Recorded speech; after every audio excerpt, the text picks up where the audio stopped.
Student की सबसे बड़ी दिक्कत क्या होती है कि सर आप जो पढ़ा रहे हो समझ में तो आ रहा है, लेकिन जब कभी एग्जामिनेशन में ऐसी चीज़ें आती है तो क्या होता है, भूल जाते हैं। भूलने के पीछे सबसे बड़ा रीज़न क्या है, आप क्या मानते हैं? रिवीजन नहीं करते हैं, ये एक रीज़न है कि भाई रिवीजन नहीं करते हैं। दूसरा है ध्यान से नहीं पढ़ते हैं, ठीक है। तीसरा, हाँ, लिख कर नहीं पढ़ते हैं। चलो एक एक मुद्दा और आ गया, लिख कर नहीं पढ़ते हैं। तो तीन रीजन आ गया, एक तो रिवीजन नहीं करते हैं, ध्यान से नहीं पढ़ते हैं, और लिख कर नहीं पढ़ते हैं। और कोई बहुत सारी बातें आपने जीवन में पढ़ी है। अब जैसे आपने 12वीं तक पढ़ाई की है, यदि आपकी पढ़ाई बहुत अच्छी थी तो आपको हर बात याद होगी, और जिसके 90% एबो है उसको तो सारी बातें याद होनी चाहिए कि उसने उसमें 12वीं में 10वीं में बहुत अच्छे से पढ़ाई की होगी, तभी वो इतना अच्छा परसेंटेज लेके आया। तो इसका मतलब उसने जो पढ़ा वो तो भूल ही नहीं सकता वो। तो फिर इंसान क्यों भूल जाता है? क्या ऐसे रीजन है जिसकी वजह से हम ये मानते हैं कि हमने जो भी पढ़ा उसको हम भूल जाते हैं? कंटिन्यूटी, भाई लगातार नहीं पढ़ते हैं, चलो एक ये रीजन आ गया। और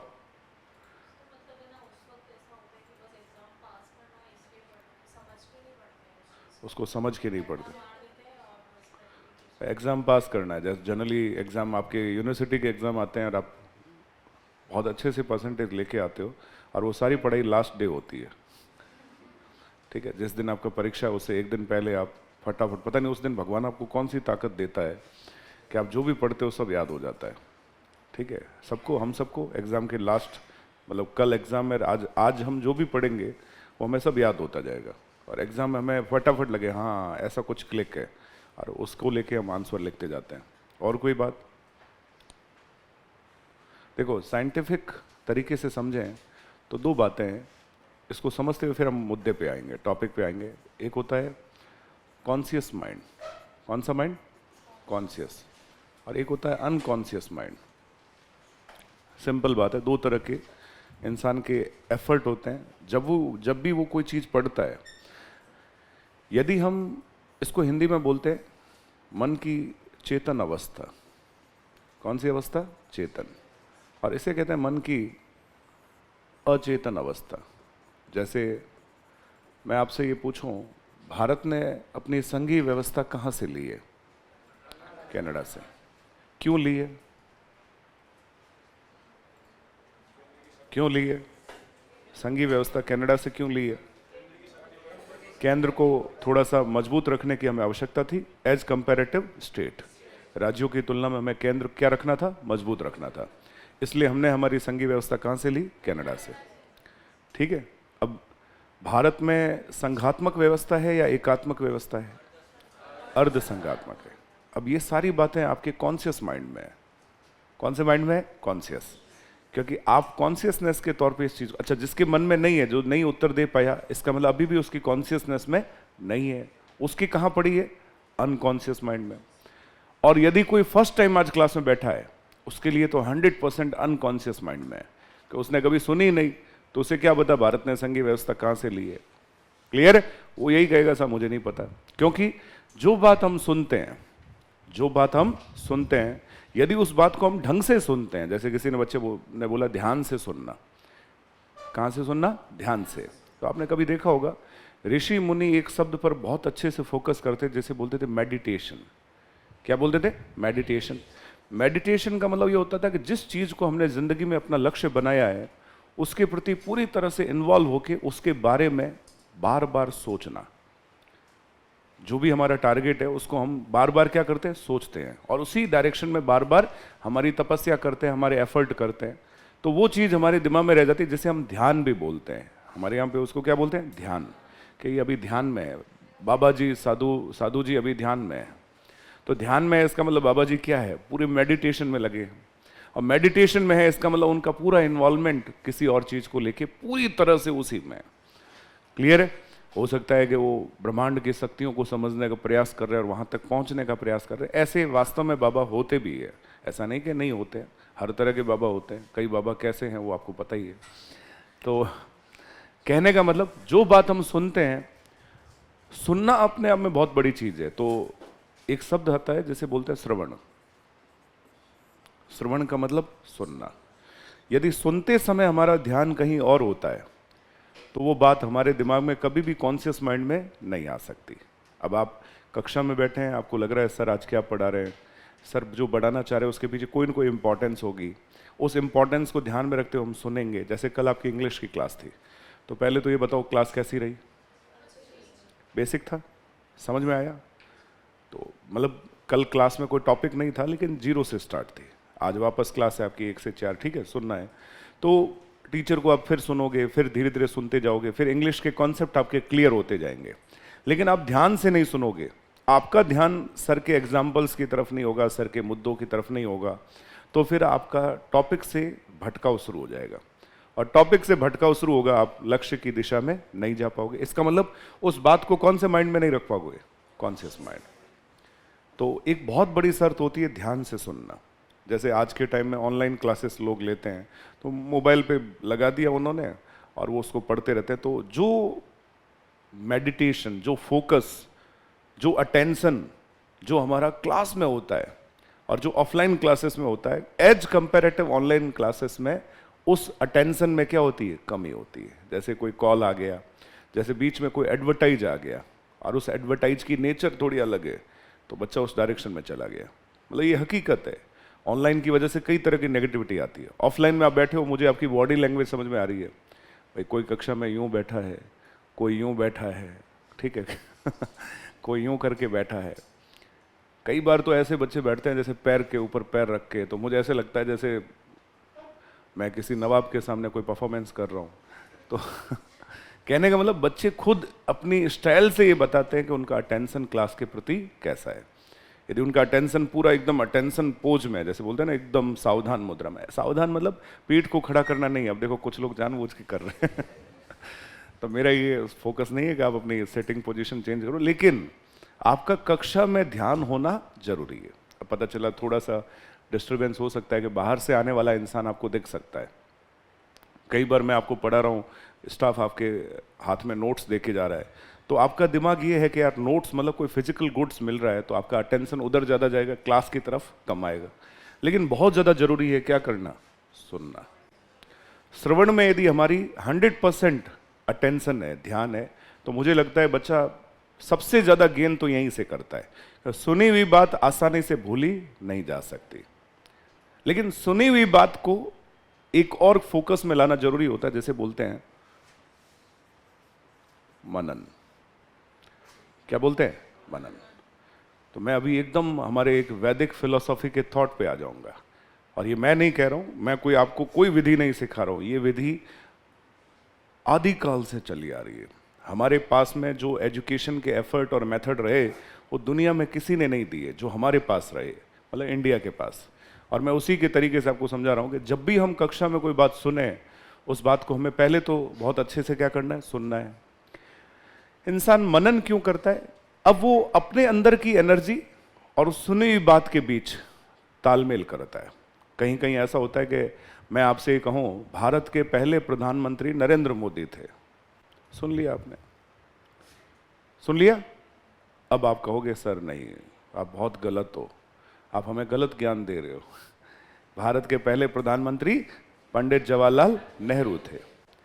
तो सुनी हुई बात पर जब हम रिटेंशन करते हैं, अटेंशन के बाद अगला शब्द क्या आता है? रिटेंशन। तो इसे मेमोरी में डालने का मतलब, हम कहते हैं हमारे दिमाग में भी शॉर्ट टर्म में और लॉन्ग टर्म मेमोरी होती है, परमानेंट मेमोरी होती है। हम चीज़ों को कैसे इन्वॉल्व करते हैं, जैसे कंप्यूटर चीज़ों को लेता है ना, सेम हमारा दिमाग है। 1400 ग्राम का भेजा, कितने ग्राम का भेजा होता है? 1400। बाकी हमारा शरीर पता नहीं कितने किलो का है, किसी का 100 होगा, किसी का 50 होगा, किसी का 20 होगा, 20 तो नहीं होगा यहाँ पे तो अलग अलग वजन लेके हम चल रहे हैं, लेकिन वो भेजे का वजन सबका बराबर है। किसी का मतलब ज़्यादा से ज़्यादा ये हो सकता है कि 1300 से 1400 ग्राम के बीच, 1350 1400। उससे छोटा यदि हमारा भेजा है तो हमारा भेजा पूर्णतः विकसित नहीं होया, और वो बच्चा कभी हमारी क्लासों में पहुंच ही नहीं सकता। अब जो बच्चा मनन करता है, मनन का मतलब सुनी हुई बात पे हमें क्या करना है? इन्वेस्टिगेशन करना है, उसे रिवाइज करना है, उसे प्रैक्टिस करना है, उसके ऊपर फोकस करना है। मतलब उस बात को थोड़ा सा अपनी इंट्यूशन से, अपनी आत्मा से क्या करना है? मैच करना है। जैसे हम अपनी आत्मा से उस बात को मैच करते हैं, हमारा बहुत बड़ा खेल हो गया, क्योंकि अब लगभग वो बात हमारे कौन से माइंड में चली गई, कॉन्शियस। ये हमारी वो परमानेंट मेमोरी है जिसमें हमने कोई भी चीज़ डाली तो वो चीज़ आसानी से निकलती नहीं है। भाई कई लोग ऐसे डायलॉग भी देते हैं पढ़ाते समय कि ऐसा पढ़ाएंगे साला भूलोगे नहीं। ऐसे लोग बोलते हैं, ऑनलाइन में ऐसे आजकल बहुत आते हैं लोग, और हकीकत में कुछ टीचर्स वास्तव में ऐसा पढ़ा सकते हैं कि इंसान एक बार सुनता है तो उसको याद हो जाता है, क्योंकि उसका अटेंशन और रिटेंशन बहुत ही अच्छे लेवल का होता है। कभी कभी इसमें एक शब्द आता है रिप्रोडक्शन, सुनी हुई चीज को दोबारा क्या करना, वापस उठाना, कि प्रोडक्शन, ये सारी चीजें उत्पादन हो रहा है आपके दिमाग में, नई नई चीजें इन्वॉल्व होती जा रही है। अब आपको समझ में आ रहा है सबसे बड़ा संविधान कहाँ का है, संविधान में कितने आर्टिकल्स होते हैं, आर्टिकल 1 क्या कहता है, आर्टिकल 2 क्या कहता है, आर्टिकल 3 क्या कहता है, आर्टिकल 4 क्या कहता है, ऐसे करते करते आर्टिकल 395 तक क्या कहता है, इकोनॉमी क्या होती है, ज्योग्राफी क्या होती है, स्वीडन कहाँ पे है, डेनमार्क कहाँ है, अमेरिका कहाँ है, मैक्सिको कहाँ है, वेस्ट इंडीज कहाँ है, स्पोर्ट्स में कौन अच्छे से खेल रहा है, वर्ल्ड कप कहाँ होगा, इस बार वर्ल्ड कप में क्या होगा, ओलंपिक में किसने भारत के लिए ज्यादा मेडल जीते। ये जितना आप सुनते जाओगे उसको आप क्या करते जाओगे, मनन करते जाओगे। और एक फंडा और आता है, निधि ध्यासन। देखो हमारे फिलोसॉफी ने, हमारे अप्रोच ने हमें कितनी बढ़िया बढ़िया चीजें दी है जिसके बारे में हमें ज्ञान नहीं है। तो सुना, उसका मनन किया, अब उसको जो हमें लगता है हमारे लिए प्रोडक्टिव चीज है, हमारे लिए क्या है, प्रोडक्टिव है। जैसे हम पता नहीं एक दिन में कितनी बातें देखते होंगे, सुनते होंगे। जैसे आप घर से लेके यहाँ तक आ रहे हैं, पता नहीं बीच में कितने प्रकार का नॉलेज होगा। फिर आप यहाँ कक्षा में बैठते होंगे, आपको 2 4 5 घंटे जो भी पढ़ाया जाता है उसमें कितनी प्रकार की चीजें सुनाई जाती होगी। लेकिन जितनी बातें हमने सुनी उसको हमें क्या करना पड़ता है, मनन करना पड़ता है। मनन के बाद निधि ध्यासन, इसे बोलते हैं सतत अनुस्मरण। क्या बोलते हैं इसके लिए, सतत अनुस्मरण, मतलब बार बार उस चीज का क्या करना, स्मरण करना। कभी इसको हम रिवीजन भी कहते हैं। जैसे एक बच्ची बोली कैसे रिवीजन करना। यदि कोई भी पूछे, जैसे एंटरटेनमेंट इंडस्ट्री का एक डायलॉग था, किसी हीरोइन से पूछा कि किसी भी फिल्म में, मनोरंजन में क्या चीज की आवश्यकता है, तो उसने बोला एंटरटेनमेंट, एंटरटेनमेंट और एंटरटेनमेंट। यदि आज बॉलीवुड में किसी को कोई चीज या हॉलीवुड में चाहिए तो क्या चाहिए, मनोरंजन। पढ़ाई में कोई बच्चा पूछे सर सक्सेस होने के लिए क्या चाहिए, तो सेम बात की जा सकती है, रिवीजन, रिवीजन और रिवीजन, और कोई तरीका नहीं है। जनरली जो बच्चा सेलेक्ट हो जाता है, अभी मैं किसी सेलेक्टेड कैंडिडेट को यहाँ लाके खड़ा कर दूं जो राजस्थान का टॉपर हो या कोई भी अच्छी रैंक लाया हो, जिसने कई परीक्षाएं एक साथ निकाली हो, तो ऐसा बच्चा अपने अनुभव शेयर करता है आपसे। और वो जब शेयर करता है तो बोलता है मैंने लक्ष्मीकांत को ऐसे पढ़ा, मैंने इकोनॉमी में नोट्स ऐसे बनाए, मैंने करंट अफेयर के लिए फोकस किया, ठीक है। तो वो उसका अनुभव है, और हर व्यक्ति का अपना एक अनुभव, अपनी एक एनर्जी होती है। कोई किसी की कट कॉपी पेस्ट नहीं होता, ये बात अच्छे समझना। आपकी तैयारी का तरीका यूनिवर्सल, सबके लिए एक जैसा नहीं होता। सबकी तैयारी का तरीका कैसा होगा, अलग अलग होगा। अब कोई सोचे कि नहीं उसने ऐसे पढ़ा तो मैं भी वैसे पढ़ लूँ, नहीं, पॉसिबल ही नहीं। उसकी एनर्जी का लेवल अलग है, उसका इंट्यूशन अलग है, उसकी जीवन की अप्रोच अलग है, उसका थिंकिंग प्रोसेस अलग है, और आपका 100% अलग होगा। कोई भी इंसान एक जैसा नहीं होता। तो आप जब तैयारी करोगे तो 100% ये है कि आपका पढ़ने का तरीका हमेशा क्या होगा, अलग होगा। आप में से कोई साइंस बैकग्राउंड में अच्छा होगा, कोई आर्ट्स बैकग्राउंड में अच्छा होगा, किसी की मैथ्स बहुत अच्छी होगी, किसी की बहुत बुरी होगी, किसी की इंग्लिश बहुत अच्छी होगी, किसी की बुरी होगी। तो कुछ चीज़ें आपकी स्ट्रेंथ होगी, कुछ चीज़ें आपकी वीकनेस होगी। तो हमें पढ़ते समय इन बातों को समझना है कि कौन सी चीज़ें हमारी स्ट्रेंथ है और कौन सी चीज़ें हमारी वीकनेस है। स्ट्रेंथ को थोड़ा और पक्का करना, वीकनेस पे ज़्यादा फोकस करना। स्ट्रेंथ को थोड़ा और पक्का करना मतलब उसका रिवीजन करते रहना समय समय पर। और स्ट्रेंथ है तो लोगों को भी शेयर करो, शेयर करने से स्ट्रेंथ और बढ़ती है। क्लियर है। जैसे कोई आया बच्चा कि यार मुझे आजकल इकोनॉमी में प्रॉब्लम आ रही है, या पॉलिटी मुझे समझ में नहीं आता, पॉलिटी मेरे लिए बहुत गंभीर विषय है, तो उसे बताइए इधर आ यार, पॉलिटी तो दुनिया का सबसे शानदार विषय है, मैं तुझे समझाती हूँ या समझाता हूँ। तो क्या होगा, आपका रिवीजन होगा, ठीक है, और आपने जो पढ़ा वो आपकी स्ट्रेंथ बन जाएगी, आपका पक्का हो जाएगा। क्लियर है। और सामने वाले को शेयर करोगे और अच्छा हो जाएगा, उसको भी मदद मिलेगी। तो ह्यूमैनिटीज का एक भाव भी क्रिएट होता है। लोगों को लगता है आगे जाके भी तो शेयर ही करना है। एडमिनिस्ट्रेशन का मतलब क्या होता है, लोगों की देखभाल करना। तो आप यदि यहां से किसी की देखभाल करना समझ जाओगे तो आगे भी करोगे। तो ये तीन चीजें जो है ना, ये जैन दर्शन में त्रिरत्न कहलाती है। क्या कहलाती है? त्रिरत्न। और ये मोक्ष प्राप्ति का साधन कहलाती है। उस समय ये कहा गया यदि किसी को मोक्ष प्राप्त करना है, किसी को ब्रह्म तक जाना है, ये हमारे उपनिषद का भी सार है। किसका सार है? उपनिषद। उपनिषद का क्या मतलब होता है? एनीवन? एक होता है वेद, एक होता है उपनिषद। वेद विद धातु से बना है, जिसका मतलब जानना या ज्ञान प्राप्त करना। वेद का मतलब क्या होता है? विद। विद मतलब आपने विद्या सुना होगा, तो जिसे हम नहीं जानते यदि हम उसका ज्ञान प्राप्त कर लें, यही विद्या, यही शिक्षा है। यही क्या कहलाती है? शिक्षा। तो वेद मतलब जानना। वेद का मतलब क्या होता है? जानना। और उपनिषद वेद का सबसे अंतिम भाग है। वैदिक लिटरेचर जब डेवलप हुआ था तो सबसे लास्ट में जाके जो डेवलप हुआ वो ज्ञान कांड पर आधारित था, जैसे उपनिषद कहा गया। और उपनिषद को वेदांत कहते हैं। क्या बोलते हैं?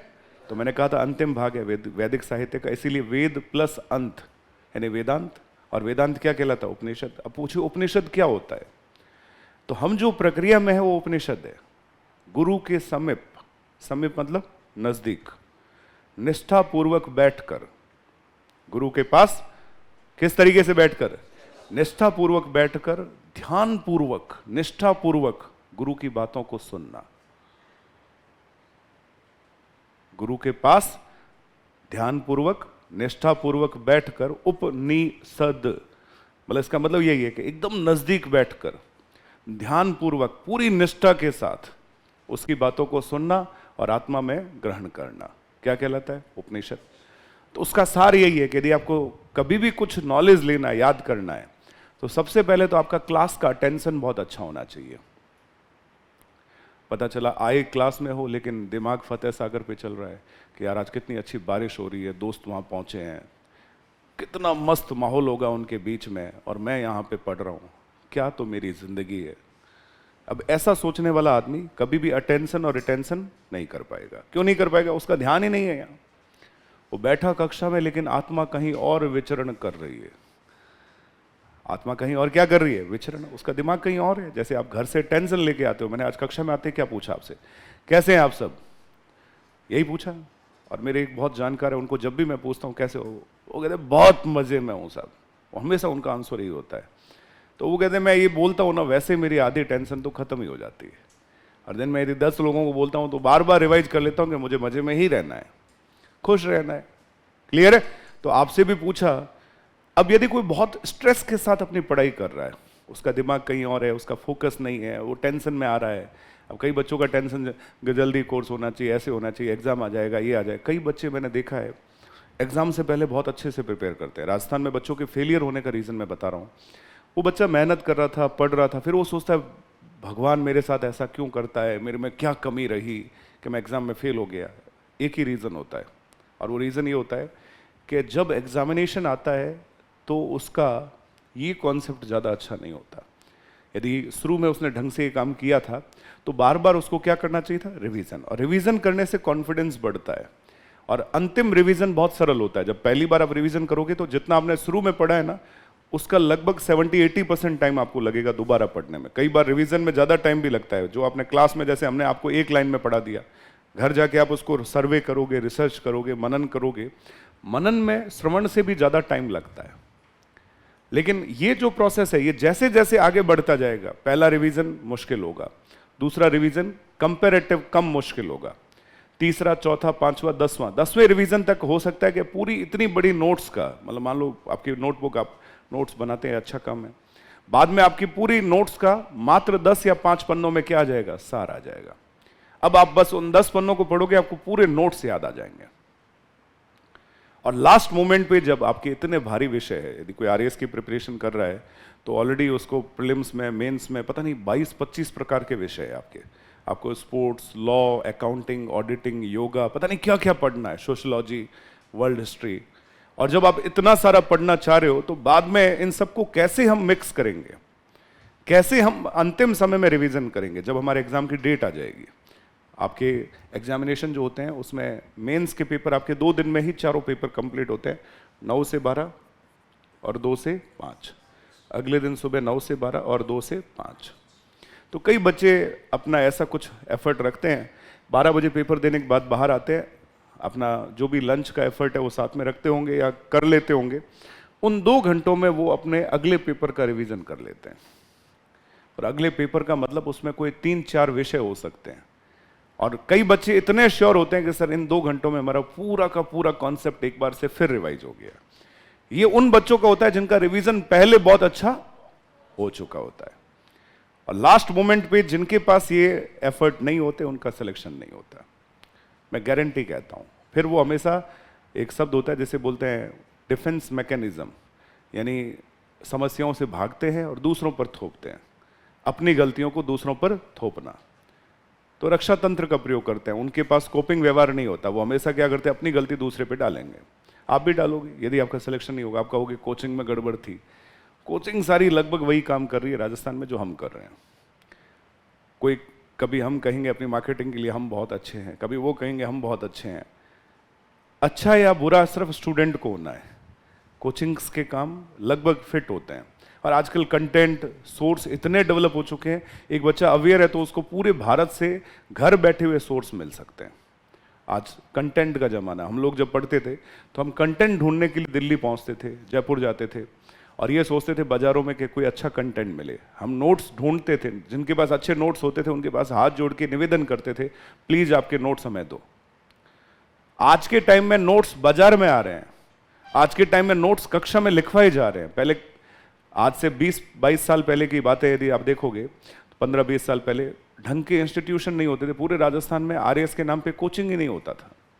अब जगह जगह आरएएस पता नहीं क्या क्या नाम की कोचिंग स्टैब्लिश हो चुके हैं। तो इसका मतलब यह है कि आज के टाइम में कंटेंट और गाइडेंस की कोई कमी नहीं है। आप ढूंढो, आप यूट्यूब पे सिर्फ ऐसे बोल दो भाई मुझे आरएएस की तैयारी का गाइडेंस चाहिए, 100 लोग खड़े हैं, लो साहब। क्लियर है? अब इसका मतलब ये सब चीजें यूनिवर्सल है, सबके पास है। आपको क्या करना है, अपनी तैयारी में इन चीजों को ध्यान में रखना है। अब होता क्या है, इससे हमारे दिमाग में हम जितनी चीजें पढ़ते हैं वो कौन से माइंड में चली जाती है, कॉन्शियस। उदाहरण के तौर पे यदि मैं ये पूछूं भारत के करंट प्राइम मिनिस्टर कौन है, नरेंद्र, आप सोच क्यों रहे हो? नरेंद्र मोदी। प्रधानमंत्री कौन है, नरेंद्र मोदी। राजस्थान के करंट चीफ मिनिस्टर कौन है, अशोक गहलोत। क्योंकि ये कहां से आया, ये कौन सा बटन था जिसको आपने दबाया, ये अपने मन में था।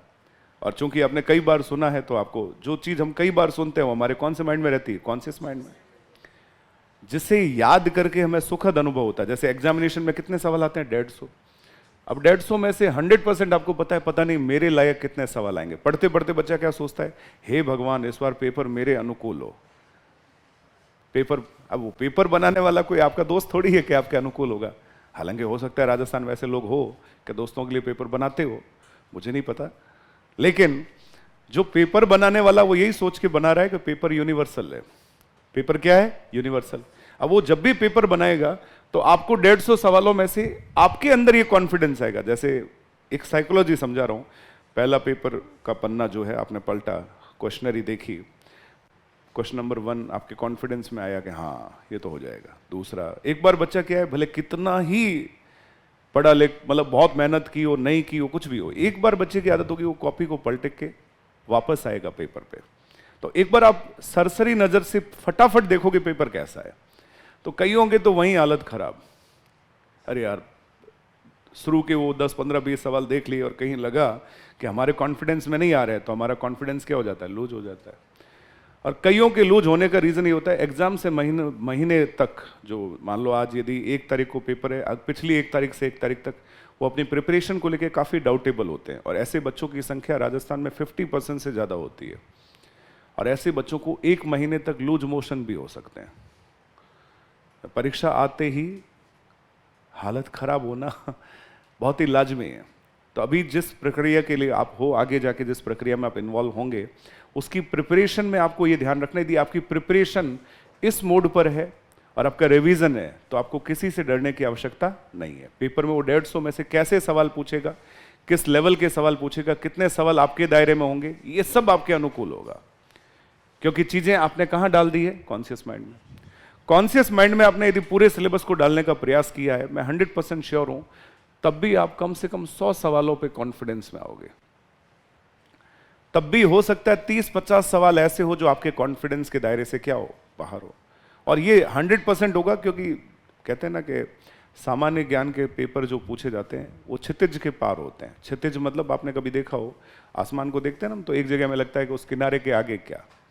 तो ये पेपर वैसे होते हैं, आप 150 के 150 सवालों को सोच नहीं सकते, कोई नहीं सोच सकता। आप क्या, दुनिया का कोई बहुत बड़ा एनसाइक्लोपीडिया बनाने वाला व्यक्ति वहां खड़ा हो जाए ना, वो भी नहीं समझ सकता कि 150 सवाल में अटेम्प्ट लूंगा।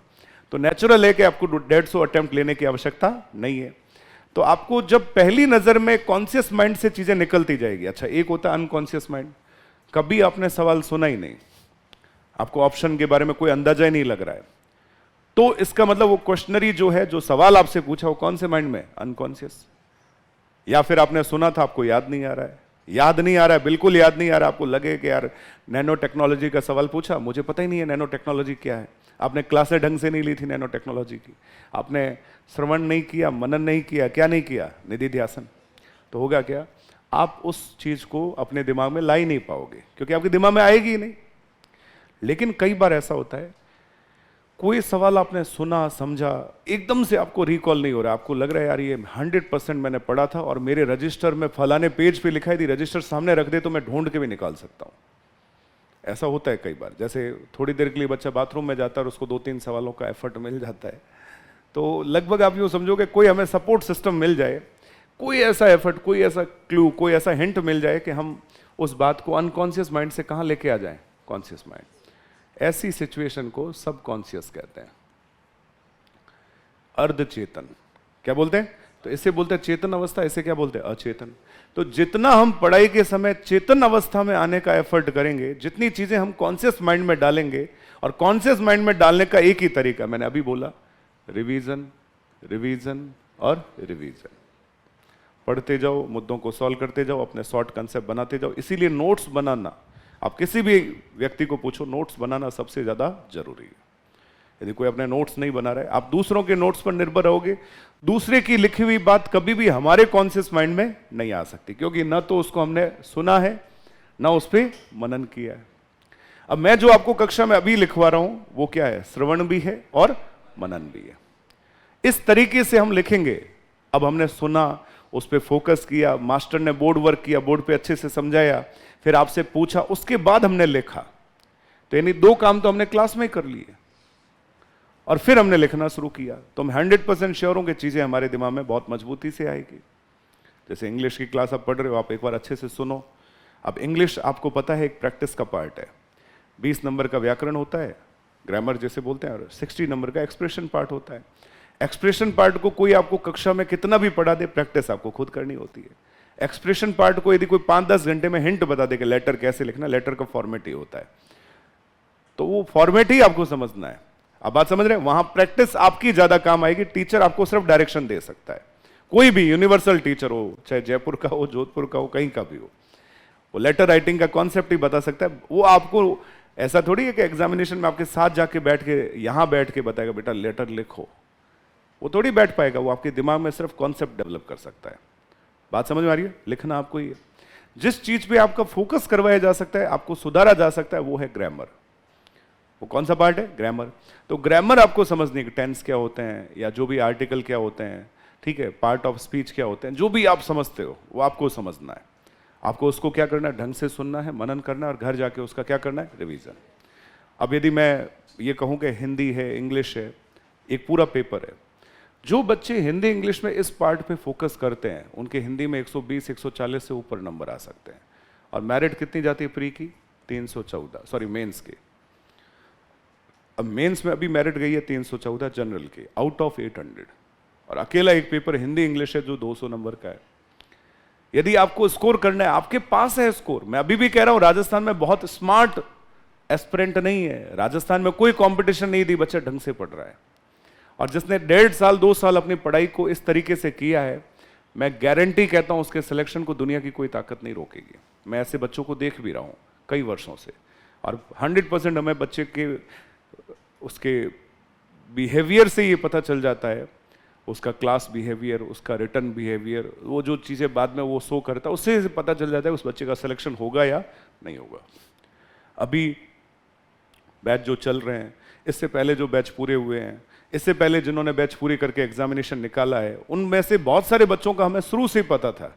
कई बच्चे तो ये बोल रहे थे सर मेरी उम्र अभी 17.5 है, 18 है, बस मैं 21 साल का इंतजार कर रहा हूँ। यानी 17, 17.5, 18 में बच्चे पढ़ने आ गए, 19, 19.5 तक पूरे तैयार हो गए, रिवीजन कर लिया, 1.5 साल रिवीजन का टाइम मिल गया, और 21 में आते उन्होंने एग्जामिनेशन दिया और एक साथ कई परीक्षाएं निकाली। मैं कोई गप्पेबाजी नहीं कर रहा हूँ, रियल फैक्ट आपके सामने रख रहा हूँ। तो डिपेंड करता है जिस बच्चे ने, क्योंकि सिलेक्शन में कोई सोचता है कि कोचिंग का रोल कितना होता है, तो मैं हमेशा ये कहता हूं 10 to 15%।